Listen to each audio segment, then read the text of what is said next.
అందరికీ నమస్కారం. విద్య నేర్పిన గురుదేవుల పాద పద్మములకు శిరస్సు వంచి నమస్కరిస్తూ, నరకాగ్ని అంటే ఏంటిది, నరకం అంటే ఏంటిది, ఇవి ఎక్కడున్నాయి, నరక ప్రవేశం అంటే ఏంటిది, నరక అనుభవాలు ఏంటిదో దాని గురించి మనం కొంత మాట్లాడుకోవాలి. తల్లి శిశువుని కనేటప్పుడు నొప్పులు పడుతుంది. అంటే నొప్పులు వస్తున్నాయి అని అంటే శిశువు బయటకు వచ్చే సమయం వచ్చింది అని అర్థం. ఆ నొప్పులతో, ఆ బాధలతో, ఆ హింసతో అది భరిస్తూ శిశువుని కంటుంది. శిశువు రక్తము, నీరు తో తల్లి శరీరం నుంచి వేరైపోతాడు. వాడు పుట్టగానే ఏడుస్తాడు. ఏడవకపోతే వాడు చచ్చిపోయినట్లు లెక్క. అంటే ఏడుపు మొదలవుతుంది. వాడు ఏడుపుతోనే లోకానికి వస్తాడు. తల్లి నొప్పులతోనే శిశువుని కంటుంది. దేనికి సూచన ఇదంతా? ఈ సృష్టిలో ఈ విధానాన్ని సృష్టించి ఈ ఫార్మాట్ని, ఈ సిస్టమ్ని పెట్టింది ఎవరు? ఏం అర్థం చేసుకోవాలి మనం ఈ సృష్టిలో మన జీవితాన్ని అనేది మనం కొంత పరిశీలన చేయాల్సిందే. ఏడుస్తూ మనం ఈ లోకానికి వచ్చాం. ఏడవకపోతే ఆ శిశువుగా ఉన్నప్పుడే పాతి పెట్టేస్తారు. నేను బతికాను, నేను బతికే ఉన్నాను అని చెప్పడానికి వాడు ఏడవాల. వాడిని శుభ్రం చేస్తారు. వాడికి కావాల్సిన అవసరాలు తల్లి ద్వారా, తండ్రి ద్వారా లభిస్తుంది. మన పుట్టుకలోనే మనం ఊహించినంత నరకం ఉన్నది. తల్లికి ఉంది, పిల్లోడికి ఉంది. ఈ విధంగా మన జీవితాన్ని కొనసాగిస్తాం.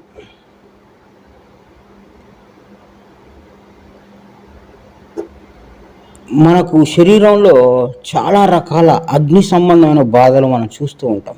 అవమానం. ఈ అవమానం కలిగినప్పుడు శరీరం యొక్క స్థితి మారిపోద్ది. ఈ మనస్సు వేడిగా అయిపోద్ది. శరీరం బలహీనంగా అయిపోతుంది. ఆ అవమానాన్ని భరించలేక అల్లకొల్లోలం అయిపోతూ ఉంటాము. అవసరమైతే తాగుడికి బానిస అవుతాము. అవసరమైతే మనల్ని అవమానించిన వాళ్ళని చంపటానికి క్రూరత్వం కలిగి ప్రవర్తిస్తాము. లేదు, అవమానం భరించలేక కుంగిపోయి ఆత్మహత్య చేసుకుంటాము. మానసిక బాధలు ఏర్పడతాయి. కొందరు చెయ్యి కోసుకొని చనిపోతారు. కొందరు స్లీపింగ్ పిల్స్ మింగి చనిపోతారు. కొందరు డిప్రెషన్లోకి వెళ్ళిపోతారు. ఈ విధంగా ఒక్క అవమానం అనేది, ఆ అగ్ని సంబంధమైన బాధ అవమానింపబడిన వాడికే కానీ మిగతా వాడికి తెలియదు. అదేవిధంగా అనుమానం. ఒక పేపర్లో చదివాము, భార్య మీద అనుమానంతో ఆ భార్యని చంపేసి 3 ముక్కలు చేసి 3 వీధులలో వేశాడంటాడు. ఎందుకు వేశాడు? అనుమానం. అమ్మాయిని బాగా చూసుకుంటాడని, వాడికి ఉద్యోగం ఉంది, వాడికి పని ఉంది, వాళ్ళ అమ్మ నాన్న మంచివాళ్ళు, ఇవన్నీ చూస్తారు. కానీ వాడి లోపల అనుమానం అనే గుణం ఉంది అని ఎవరు చూడటం. ఇది ఎవరికి తెలియదు, పట్టుకోవడానికి కుదరదు. కానీ ఆ అనుమానం అనే అగ్ని సంబంధమైన బాధతో వాడు తన భార్యను చంపేశాడు.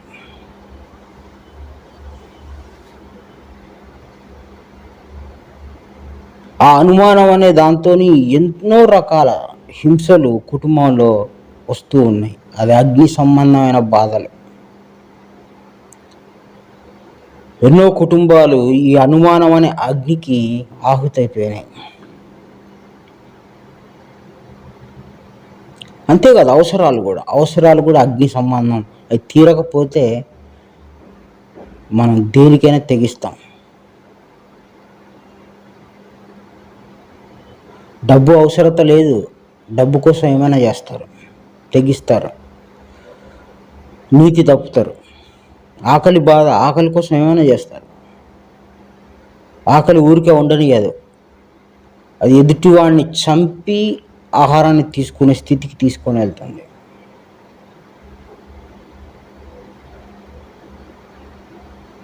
అదేవిధంగా యవ్వనంలో ఉన్నప్పుడు స్త్రీ అవసరం పురుషుడికి, పురుషుడు అవసరం స్త్రీకి ఉంటుంది. కాబట్టి ఆ యవ్వనంలో వాళ్ళకి ఆ అవసరం తీరకపోతే వాళ్ళు దిగజారిపోయి, దారి తప్పిపోయి నానా రకాలుగా జీవితాన్ని పాడు చేసుకునే అవకాశం ఉంటుంది. డబ్బు సమయానికి దొరకకపోతే, కోరికలు సమయానికి తీరకపోతే, అవసరాలు అధిగమించి జీవితం చినిగిపోతున్నప్పుడు, చిందరవందర అయిపోతున్నప్పుడు నరకాగ్ని జ్వాలలు రేగుతూ ఉంటాయి. శరీరం మన స్థితిలో ఉండదు. అప్పులు నరకాగ్ని, అప్పుల బాధలకు లొంగిపోయి తీర్చలేక అవమానపడి సూసైడ్ చేసుకుంటారు, ఆత్మహత్య చేసుకుంటారు. కొందరు తొందరపడి మనసు కంట్రోల్ చేసుకోలేక ఆవేశపడి తొందరపడి హత్య చేసి వెళ్ళి 14, 24 ఇలా కొన్ని సంవత్సరాల పాటు జైల్లో జీవితాన్ని గడుపుతూ ఉంటారు. ఈ ఆవేశం శరీరంలో పుడుతుంది. ఆవేశం అగ్ని, తొందరపాటుగా చేస్తామంటారు. మొన్న ఒక ఇంటర్వ్యూలో ఆడవాళ్ళ ఖైదీలు వాళ్ళ దగ్గరికి వెళ్ళి ఒక టీవీ ఛానల్ యాంకర్ గారు వాళ్ళని ఇంటర్వ్యూ అడుగుతూ ఉంటే, పాపం ఒక ఆమె ఎప్పుడో వచ్చిందట యవ్వనంలో, కోపం వచ్చి ఎవరినో కొడితే ఆమె చచ్చిపోయింది. ఇక ముసలిది అయిపోయింది. నేను ఎంతకాలం బతుకుతానో నాకు తెలియదు, కొద్ది కాలమైనా బయట ప్రపంచంలో బతకాలని తన కోరిక. జైల్లో బందీగా ఉండి బయటికి వెళ్ళి అందరిలాగా బతకాలనే కోరిక. బయట ఉన్నోళ్ళకి ఎన్నో సమస్యలు, జైల్లో ఉన్నోళ్ళకి ఎన్నో సమస్యలు. డబ్బు దొరికినోడికి సమస్య, డబ్బు లేనివాడికి సమస్య. అందరు నరక సంబంధులే. కిరాయి ఇంట్లో ఉంటే నెల ఎప్పుడవుతుందో, ఎప్పుడు అడుగుతారో అనే నరకాగ్ని. ఆర్థిక సమస్యల నరకాగ్ని, అనారోగ్య సమస్యల నరకాగ్ని, నచ్చని వ్యక్తితో ఉంటే నరకాగ్ని, నచ్చని మాట వింటే నరకాగ్ని. మొత్తం ఎక్కడ ఉంది నరకాగ్ని అంటే మన శరీరమే నరకాగ్ని. ఈ శరీరమే నరకాగ్ని, ఈ శరీరమే నరక లోకం. ఎందుకంటే నేను అనుభవించే నరకం నా పక్కనోడు అనుభవించకపోవచ్చు. నా పక్కనోడు వాడు నరకం అనుభవించవచ్చు, అనుభవించకుండా కూడా ఉండవచ్చు. కానీ నరకం అనుభవించాలంటే ఇదే. కాలుకు దెబ్బ తగిలిన,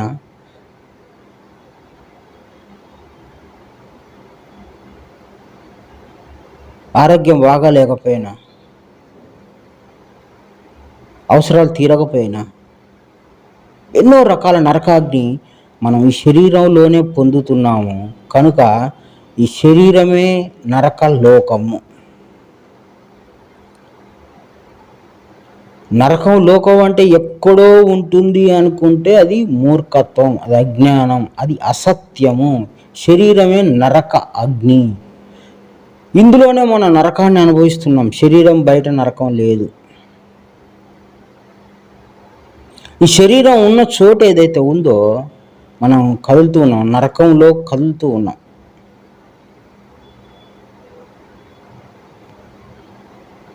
ఇప్పుడు మనకి గవర్నమెంట్ హాస్పిటల్లో కానీ ఇంకెక్కడైనా మనిషి కిరోసిన్ కానీ పెట్రోల్ కానీ పోసుకొని చనిపోయిన వాళ్ళు ఉంటారు. అదే ఆ అవస్థ, చనిపోకుండా అవస్థ పడే వాళ్ళు ఉంటారు. వాళ్ళని ఒక బెడ్ మీద పెట్టి బట్టలు లేకుండా ఒక పల్సటి వస్త్రం ఒకటి పెడతారు అంతే. చుట్టూ దోమ తెరేస్తారు. దోమలు వచ్చి కుడితే ఇబ్బంది పడతారు. వాళ్ళు ఎటు కదలలేరు. చర్మం మొత్తం కాలిపోయి ఉంటుంది. కొద్దిగా అటువైపు వాళ్ళు ఎక్కువ కదిలితే ఆ చర్మం అట్లా అట్లా అట్లా లేస్తూ ఉంటుంది. అది చూసిన తర్వాత ఈ నరకం నాకొద్దు అంటారు. అది శరీరం ఉండబట్టి ఆ నరకం అనుభవిస్తున్నారు.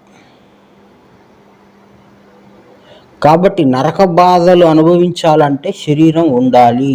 నరక లోకం ఏది అంటే మనం ఏదైతే ఉన్నామో, ఏదైతే తిరుగుతున్నామో, ఏదైతే ఎక్కడైతే ఉన్నామో అదంతా నరకలోకమే.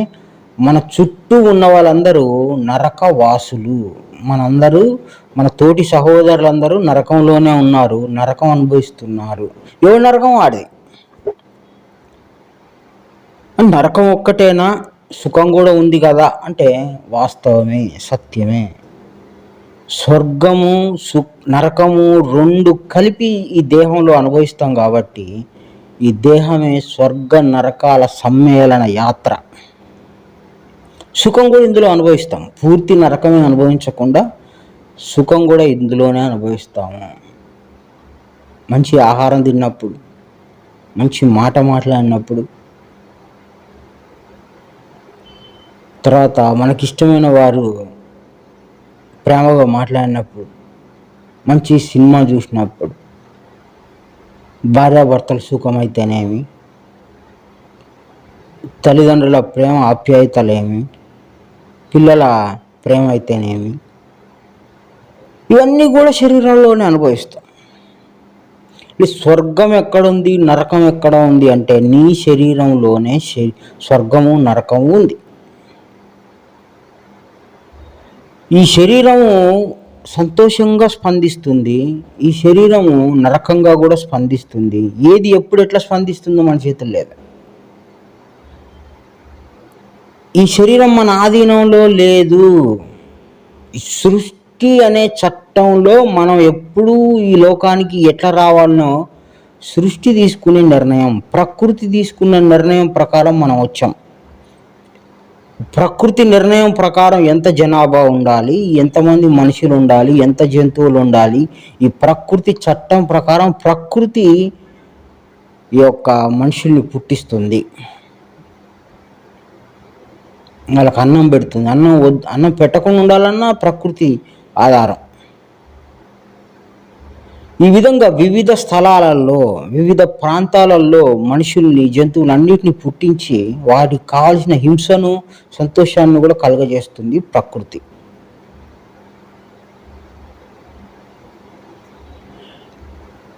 ఈ ప్రకృతి మనది కాదు, ఈ శరీరం మనది కాదు.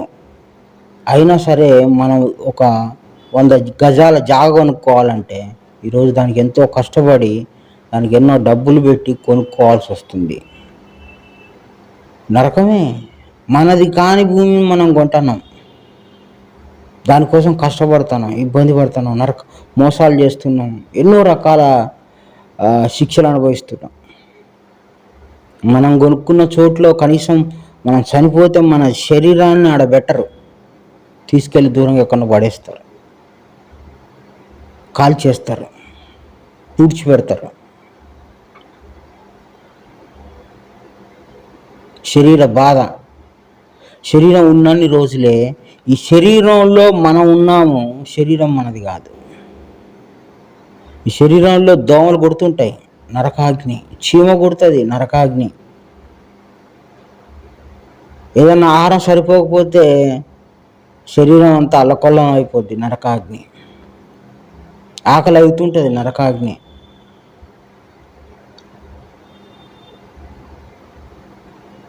ఎన్నో రకాల నరకాన్ని అనుభవించడానికే మనం ఈ లోకానికి వస్తున్నాము.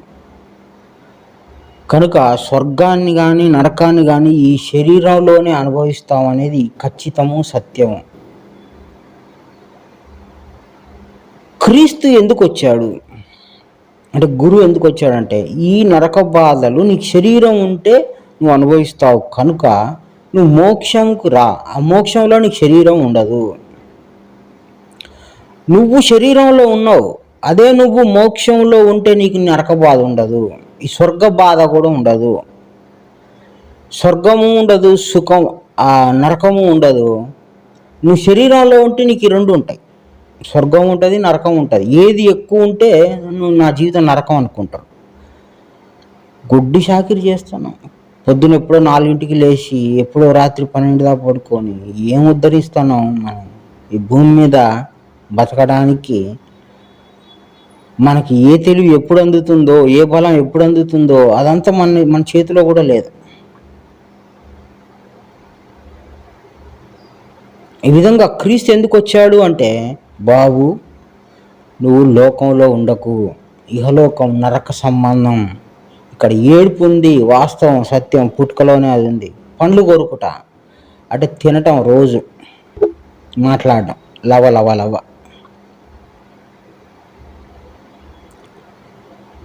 మనం చచ్చిపోయాక కూడా ఏడతారు. మన అమ్మ ఉంటే, భార్య పిల్లలు ఉంటే.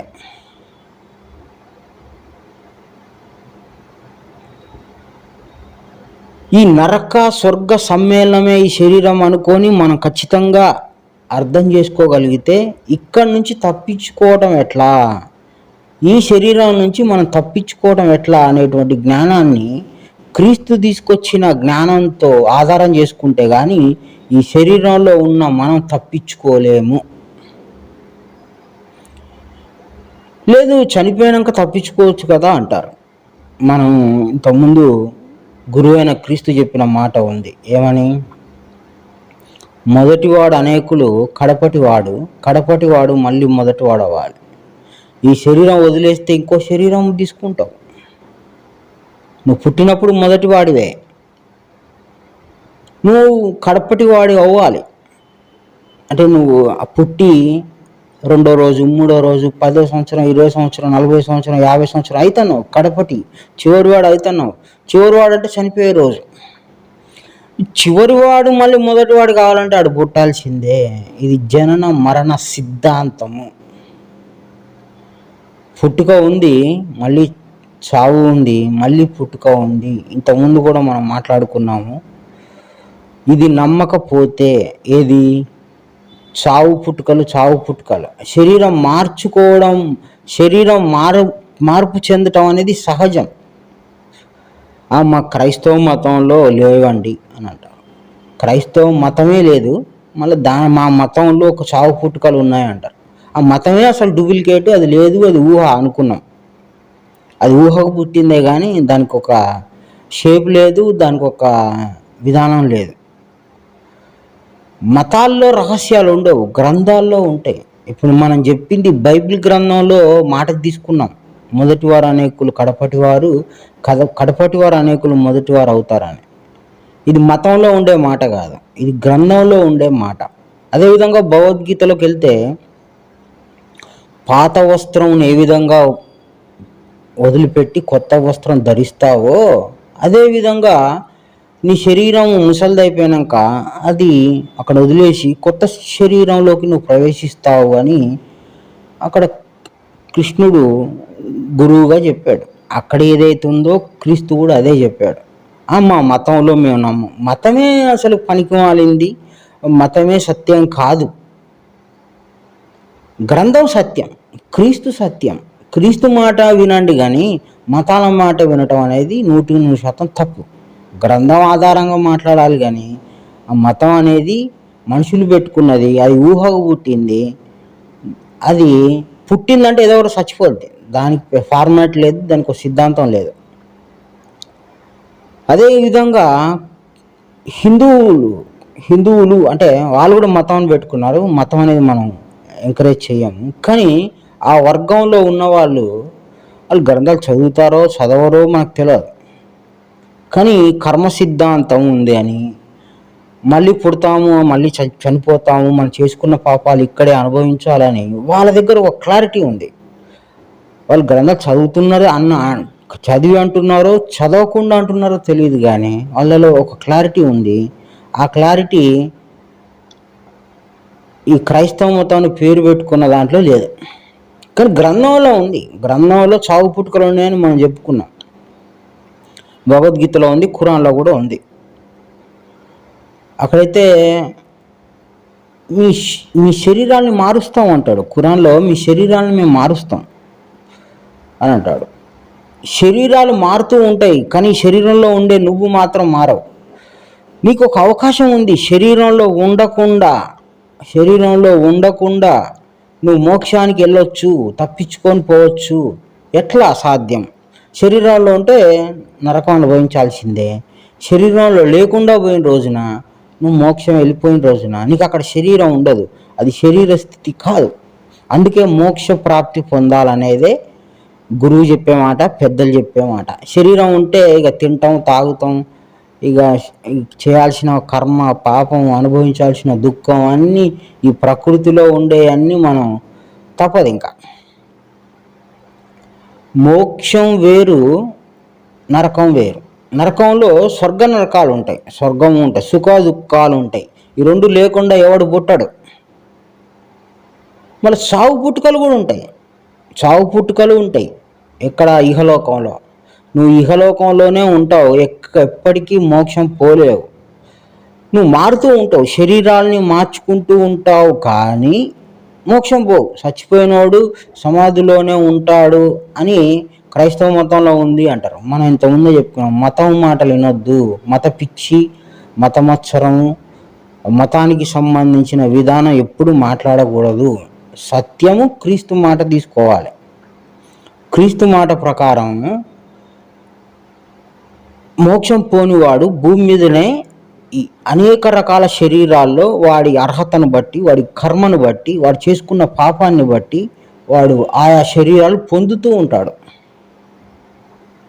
ఒకడు జీవితాంతం వాడు తాగుతాడు, తింటాడు, వ్యభిచారం చేస్తాడు, విచ్చలవిడిగా తిరుగుతాడు, వాడికి నీతి లేదు, వాడికి మంచి గుణాలు లేవు, వాడికి ఒక దైవభక్తి లేదు. అట్లాంటి వాడు చచ్చిపోతే వాడు నీచమైన జన్మలోకి పోతాడు. వాడు ఎవడు ఊహించినంత నీచమైన జన్మలో వాడికి వెళ్ళిపోతాడు. వాడు చేసుకున్న లెక్కలు, కొలతలతో సహా వాడికి నిర్ణయించబడిన దాంట్లోకి వెళ్ళిపోతాడు. అదేవిధంగా మనకి ఈరోజు మన పక్కన అనేక మంది సుఖంగా బతుకుతున్నారంటే వాళ్ళు గత జన్మలో ఎంతో కొంత మంచి కర్మలు చేసుకొని ఉంటారు, మంచిగా బతుకుంటారు. వాళ్ళు మంచిగా, నీతిగా, దైవికంగా ఉండటం వలన ఆ రోజు వాళ్ళు సంపాదించుకుందేదో వాళ్ళు ఈరోజు ఇదే భూమి మీద సుఖంగా అనుభవిస్తున్నారు. గత జన్మలో చేసుకున్న పాపం ఏదైతే ఉందో ఈరోజు భూమి మీద అది నరకంగా అనుభవించేవారు ఉన్నారు. కుష్టివాడున్నాడు, కుంటివాడున్నాడు, గుడ్డివాడున్నాడు, లేనివాడున్నాడు, పాకివాడున్నాడు. అందరూ మనతోనే ఉన్నారు, మన పక్కనే ఉన్నారు. గొప్ప గొప్ప వాళ్ళు ఉన్నారు, మహాత్ములు ఉన్నారు, జ్ఞానులు ఉన్నారు, ధనవంతులు ఉన్నారు, నీతిమంతులు ఉన్నారు, బలవంతులు ఉన్నారు, బలహీనులు ఉన్నారు, రోగస్తులు ఉన్నారు, వ్యాధిగ్రస్తులు ఉన్నారు. అందరు ఈ లోకంలో పడి తిరుగులాడుతూ ఉన్నాము. ఈ వ్యత్యాసాలు ఎందుకు వచ్చినాయి అంటే చేసుకున్న పాప పుణ్యాల లెక్క ఫలితంగా మనకి వస్తున్నాం. అంటే ఈ జన్మ రిజల్ట్ ఏదైతే ఉందో గత జన్మలో చేసుకున్నది, ఈ జన్మలో చేసుకుంది ఈ జన్మలో ఎవడో అనుభవించాడు. ఈ జన్మలో సంపాదించుకునేది మళ్ళా జన్మలో అనుభవిస్తాడు. అందుకే మన నోటి నుండి దేవుడు అప్పుడప్పుడు అనిపిస్తాడు, ఎన్ని జన్మల పుణ్య ఫలమో నాకు ఈ జీవితం వచ్చింది అంటాడు.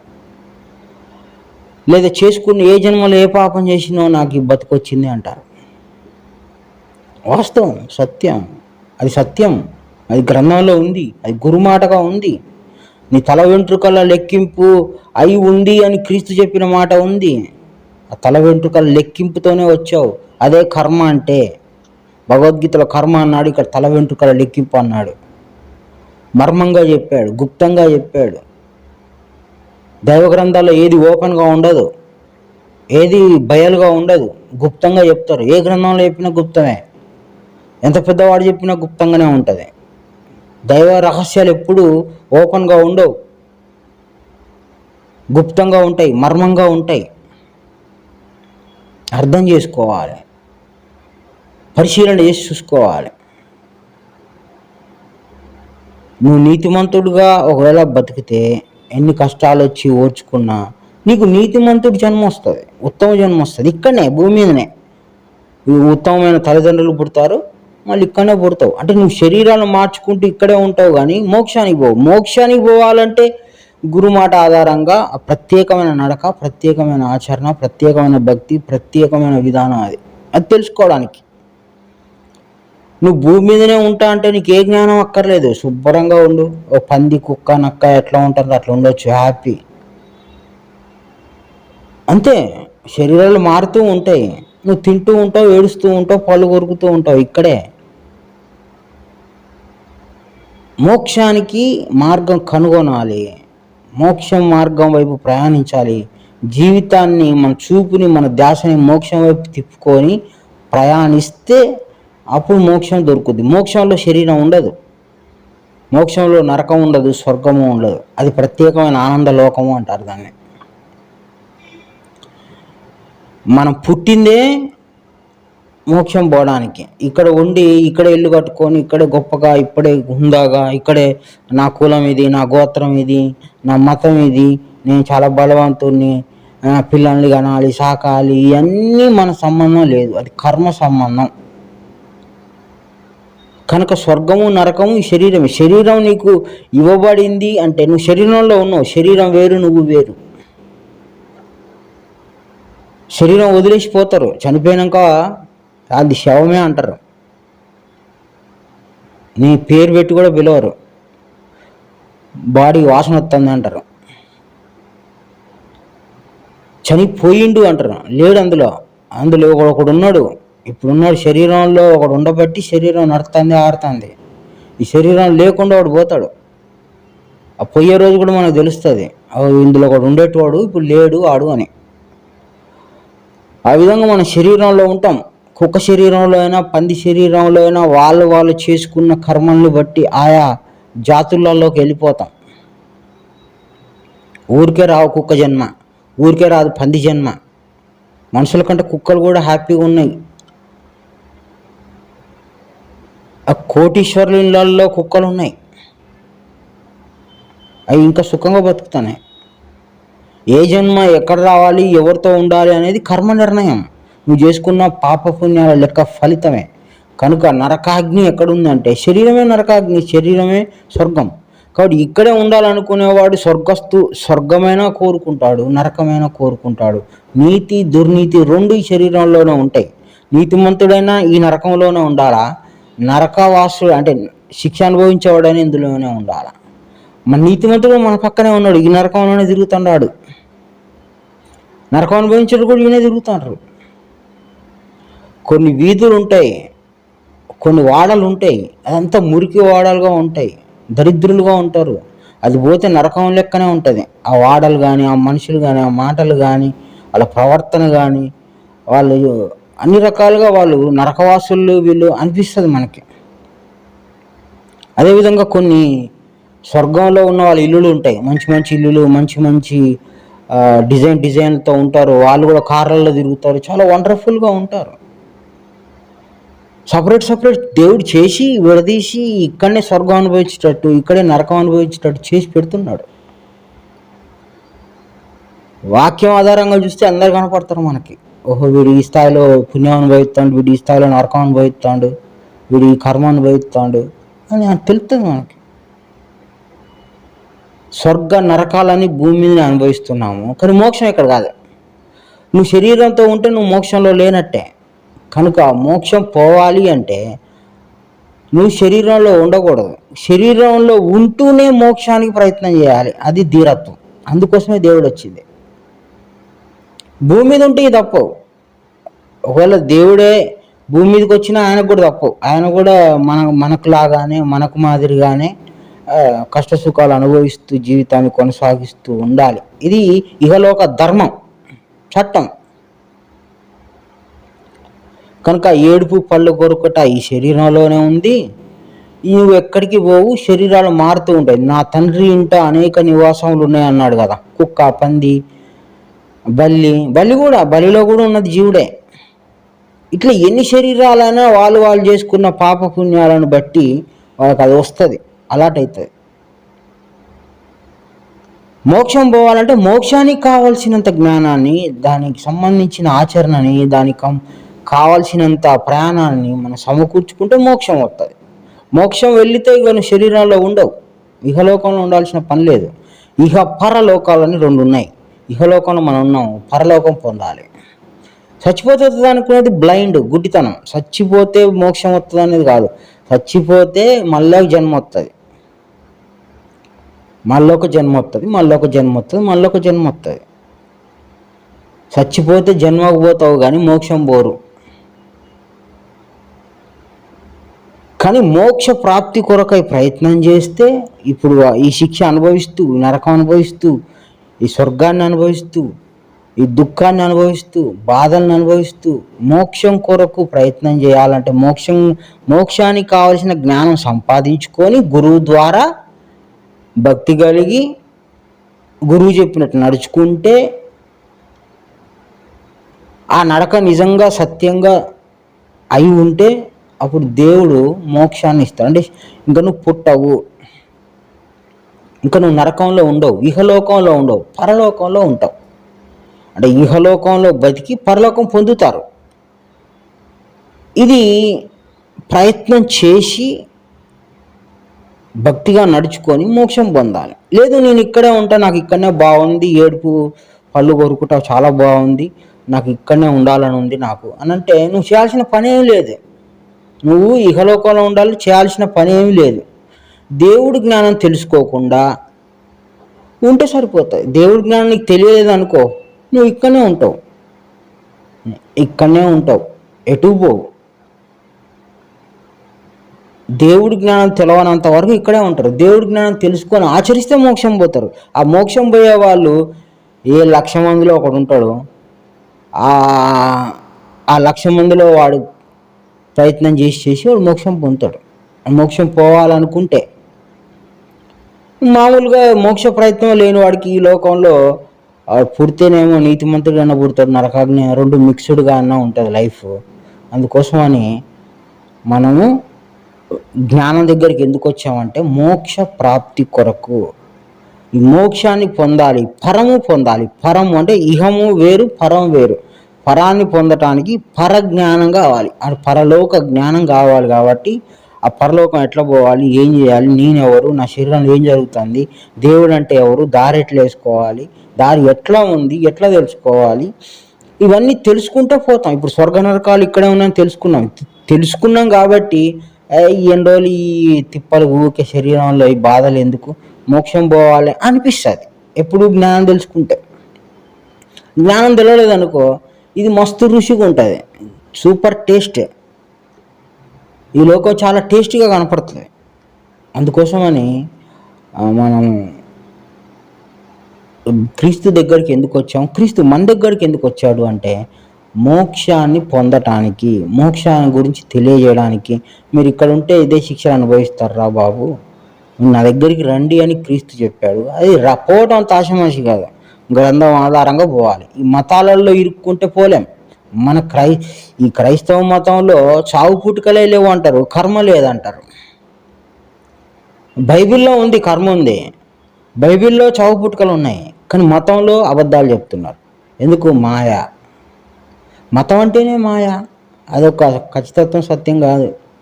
ఈ క్రైస్తవ మతం మళ్ళీ ముస్లిం వాడు వచ్చి మన దేశాన్ని మొత్తం ముస్లిం మతంగా చేసిండు అనుకో, ఇంకా అది అంతరించిపోతుంది, మార్పు చెందుతుంది. ఒకప్పుడు యూదా మతం ఉంది, ఇప్పుడు ఉందా? కొత్తవి పుట్టుకొస్తాయి మళ్ళీ మతాలు. అంటే ఒకసారి పుట్టి ఒకసారి నాశనం అయ్యేది కాదు దేవుని మాట. ఇది సత్యం. ఇప్పుడు పుడతాము, పెరుగుతాము, చచ్చిపోతాం, సత్యం. భగవద్గీతలో చెప్పాడు, ఒక మనిషికి బాల్యము, యవ్వనం, కౌమారం, వృద్ధాప్యం సహజం, సహజ ధర్మం అది అన్నాడు. అదే జరుగుతుంది. మతం ధర్మం కాదు. నువ్వు మతంలో ఉన్నా, నేను బాగా డిసిప్లిన్గా ఉన్నా, నాకు మతం వల్ల నేను మోక్షం పోతా అంటే మతం వలన మోక్షము 100% ఎవరు పోరు.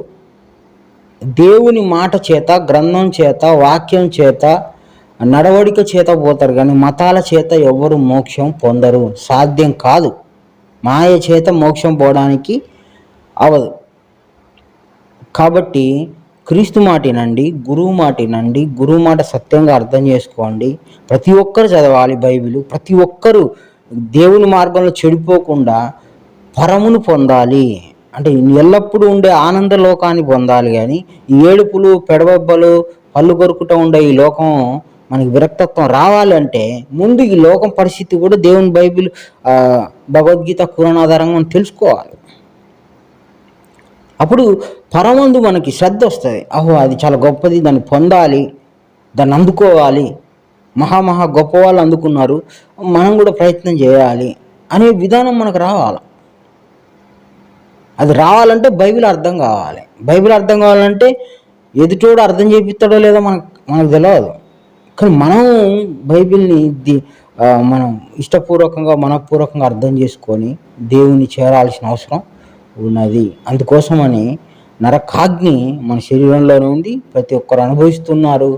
కనుక నరకాగ్ని అనేటువంటిది పోవాలి అంటే క్రీస్తు తీసుకొచ్చిన దైవ గ్రంథ ఆధారంగా, ఆ అక్షర జ్ఞానం ఆధారంగా ప్రతి ఒక్కరూ చాలా క్షుణ్ణంగా వివరంగా తెలుసుకొని ప్రతిదీ పరిశీలన చేసి అనుభవపూర్వకంగా చూసుకొని మోక్షప్రాప్తి పొందాలని నిర్ణయం తీసుకొని భక్తిగా ఉండి ఆచరణ కలిగి ఆ మోక్షం పొందాలని కోరుకుంటూ అందరికీ నమస్కారం. గురు సమర్పణ.